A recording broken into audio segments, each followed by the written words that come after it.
Tama? Pero guys, no, sa DXA, lahat po tayo, new generation! Okay. Ako nga pala po si Frederick Loron, no?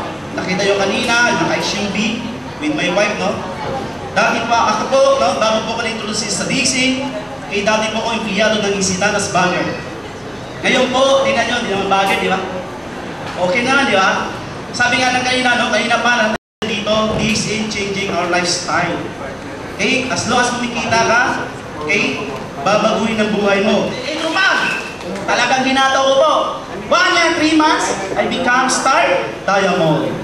Wow, di ba? Ang first check ko as Star Diamond by the year 2000 October, I received 138,000. Kailangan ginagawa mo to kasi meron kang isisid na buhay. Okay? Buhay mo, at the same time, buhay ng pamilya mo. Ano yung pangatlo? Buhay ng mga tao nakapalibot sa'yo. Who is that? That is your relatives. Or else, kung sino man yung mga tao nakapaikot sa'yo. Okay? Iba talaga pag may pera. What is my achievements? Okay? Simple lang, no? I vote house and lot, then I vote coaching. That's why I call cross-unit shooting. Okay, kung sila may mga planong bumili ng bahay by bumili ng coaching by next year, me also may plano rin. Yung hirap nyo, wala sa hirap ko yan.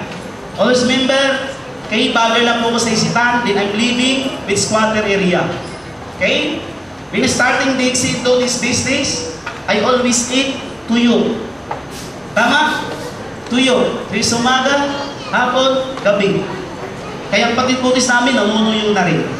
Di ba? Para mapasarap lamang po, samahan ng noodles.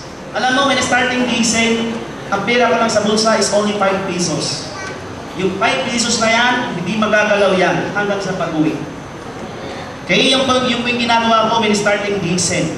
Then every time naglalakad po kami, okay, naglalakad po ako, nagbibigay po ako ng flyers, yung plates po na inabot natin.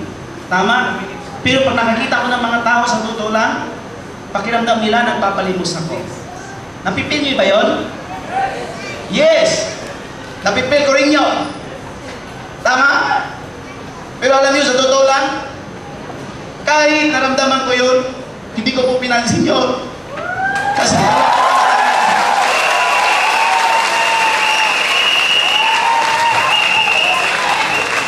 isa na po sinasabi sa sarili ko, balang araw, may orange juice. Magiging successful ako sa DXC. Kaya kung ikaw, hirap na, kahit nasa taas na kayo, huwag kayong makalimot kung ano kayo noon. Huwag kayong makalimot mag-pray kayo.